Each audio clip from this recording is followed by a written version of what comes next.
Cinema চলে না এটা না, সিনেমা চলে, বাট সিনেমার মতো সিনেমার নামে নাটক বানালে চলে না, সিনেমার নামে সিনেমা বানালে ঠিকই চলে। অনেকেই বলে যে প্রযোজক হইলে বাপ, এরপর মা হইলে ডিরেক্টর, এরপরে আমরা হইলাম শিল্পী। আচ্ছা, বর্তমান সময়ে বাংলাদেশের প্রেক্ষাপটে বা বাংলাদেশের চলচ্চিত্র অঙ্গনে বর্তমান সময়ে চলচ্চিত্রের দিকে মানুষ ধাবিত হচ্ছে, মানুষ সিনেপ্লেক্স সিনেমা হলমুখী হচ্ছে, সিনেমা দেখছে।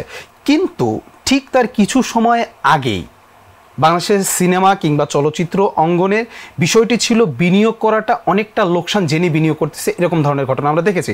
কিন্তু এরকম একটি অবস্থান জানার পরেও আপনি প্রযোজক হিসেবে প্রযোজনা করলেন, এটার কারণটা কি?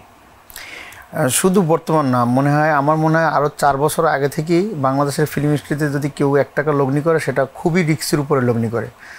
আর যদি কেউ সিনেমা বানাতেও এখানে আসে, আমি মনে করি সেটা সে শখের বিষয়ে আসে।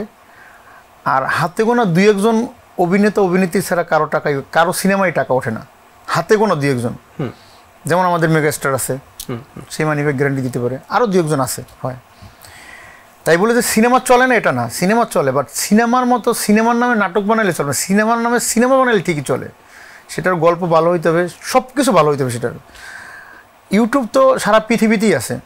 আমাদের পার্শ্ববর্তী রাষ্ট্র যদি বলি, ইন্ডিয়া বলি, সেখানেও তো সাউথ ইন্ডিয়ান, কানাডিয়ান, তামিল, বলিউডে অনেক সিনেমা রিলিজ হয়, সেখানেও তো ইউটিউব আছে, সেখানেও তো সিনেমা সারা সাথে সাথেই হিট হয়ে যায়।